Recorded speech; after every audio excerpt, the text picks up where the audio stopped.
Teacher కూడా సుబ్రహ్మణ్యం చెప్పాడు, 10th class pass అయిపోయాడు రా, మీకు కష్టాలన్నీ తీరిపోతాయని. ప్రతి టీచర్ అబద్ధమే. మీరు ఏమనుకోవచ్చు సార్, నేను టీచర్నే, ప్రతి టీచర్ అబద్ధం. ఇప్పటికీ చెప్తారేమో నాకు తెలియదు కానీ 10th క్లాస్ పాస్ అయిపోండి రా, మీ జీవితాలు మారిపోతాయి, కష్టాలు తీరిపోతాయి. కాదు, 10th క్లాస్ పాస్ అయ్యాక మా కష్టాలు మొదలవుతాయి. ఎంత మంచి జీవితం సార్ స్కూల్లో నిజంగాను. 1వ తరగతి నుంచి 10వ తరగతి మన ఎంత నువ్వు 60 ఏళ్ళు బతుకు, 90 ఏళ్ళు బతుకు, 100 ఏళ్ళు బతుకు, ఆ 10 ఏళ్లే మన గోల్డెన్ డేస్. కల్మషం లేని మనసులు మనవి. అప్పుడు ఎంత కల్మషం లేకుండా చిన్న చిన్న వాటి గొడవ పెట్టుకుంటాం. అరే పెన్ ఇవ్వలేదు, పెన్సిల్ ఇవ్వలేదు, ఇంక నీతో మాట్లాడరా జీవితంలో. మళ్ళీ వెంటనే ఇంటర్వెల్ అవగానే భుజం మీద చెయ్యేసుకుని వెళ్ళిపోతాం ఆడుతో. కల్మషం లేని గొడవలు మనకి అవి.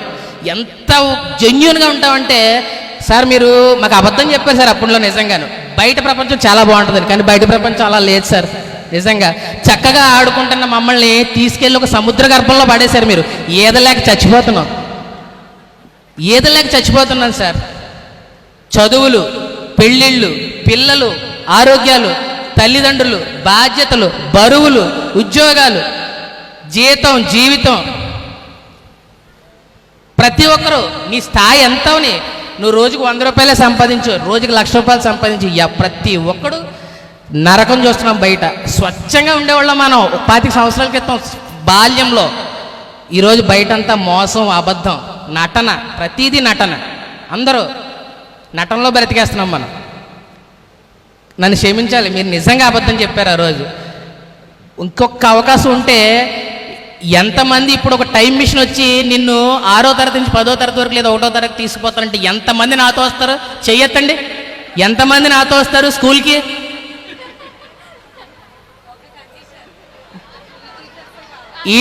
నేను నా బాల్యంలోకి వెళ్ళిపోతాను రా అంటారు, కానీ మన దగ్గరికి వస్తారా? వాళ్ళు కూడా స్వార్థపరులే కదా, వాళ్ళ బాల్యాన్ని వాళ్ళు అనుభవించొద్దా?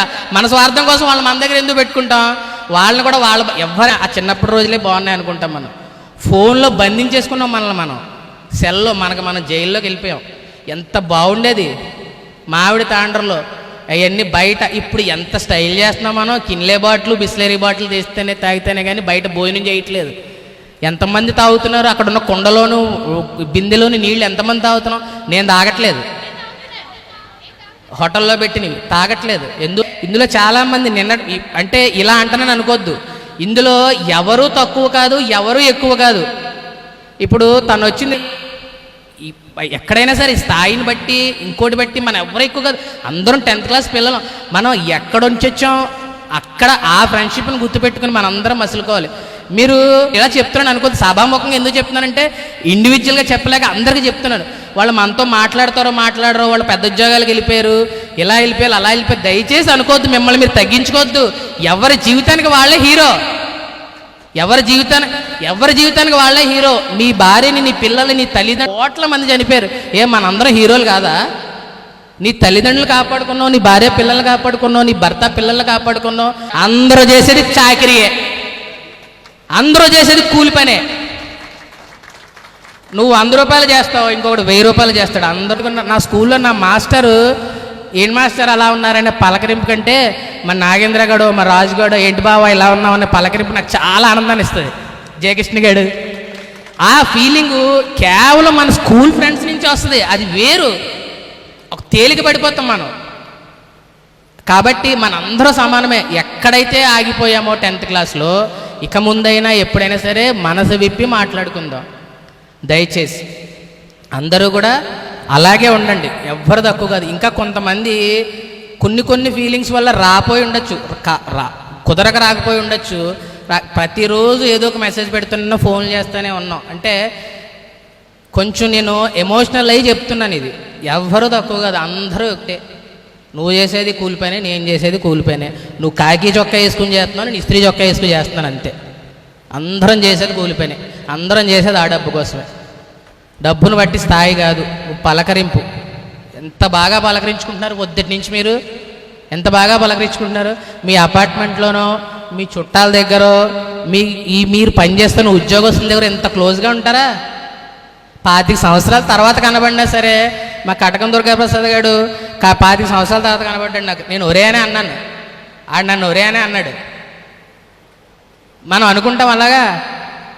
పక్కింటి వాళ్ళు ఎవరో ఒక ఊర్లో అడ్డుకుంటూ 10 సంవత్సరాల తర్వాత కనపడితే అప్పుడు దాకా ఏకవచనంతో మాట్లాడుకున్న వాళ్ళు అండి అనేస్తాం. వద్దు, మనందరం ఒకటే, ఖచ్చితంగా మనందరం ఒకటే. మీరెవరూ అలాంటి ఫీలింగ్ పెట్టుకోవద్దు దయచేసి. ఇది అందరి మాట, అందరి తరపున ఎవరైతే ఆత్మన్యూనత భావంలో ఉన్నారో అందరి తరపున. నేను పాస్ అవ్వలేదు, నేను ఫెయిల్ అయ్యాను, అలా అయితే నేను ఇంటర్మీడియట్ సప్లిమెంటరీలో పాస్ అయ్యాను తెలుసా. 10th క్లాస్ పాస్ అయ్యాను, ఇక్కడ 410 మార్కులతో. ఇంటర్లో సబ్జెక్ట్ పోయింది నాకు, కానీ నేను మాస్టర్ని అయ్యాను. రవి తెలుసు కదా, మన రవి 10th క్లాస్తో చదువు ఆపేశాడు. వాళ్ళ నాన్నగారు వృత్తి అయినా చిన్న పని చేసుకున్నాడు, కానీ వాడు పట్టుదలతో ప్రైవేట్గా డిగ్రీ చదివి, ప్రైవేట్గా MBA చేసి, ఎయిర్టెల్లో యూనినర్లో మేనేజర్ స్థాయి వరకు వెళ్ళి మళ్ళీ మూలాలు మర్చిపోలేదు. ఎక్కడికి వచ్చాడు? వాళ్ళ తల్లిదండ్రులు దూరంగా ఉంటే తల్లిదండ్రులు చూసుకోలేకపోతున్నాడు, మళ్ళీ మన రాజమండ్రి వచ్చాడు. మళ్ళీ తన వ్యాపారం తను చేసుకుంటున్నాడు. మనం చేసుకునే వృత్తిలో సాటిస్ఫాక్షన్ ఉండాలి. నువ్వు చేసే పని నీకు దైవం అయి ఉండాలి, అంతేగాని ఎవరు ఎక్కువ ఎవరు తక్కువ కాదు. నిజం ఒక్కటి మాత్రం నిజం, చదువుకున్నప్పుడు అమ్మాయిల వెనకాల వెళ్ళామో లేదో కానీ ఇప్పుడు మాత్రం EMIల వెనకాల పరిగెడతానే ఉన్నాం. 1వ తారీఖు, 5వ తారీఖు, 10వ తారీఖు ఒకటని జీతం పడితే సాయంత్రానికి నీళ్ళు టక్క టక్క టక్క టక్క బజాజ్ హోమ్ లోను, పర్సనల్ లోను ఇలా పడింది. బ్యాలెన్స్ చూసుకుంటే ఉండట్లేదు. అందరికీను EMIలు అందరికి వచ్చేస్తున్నాయిగా.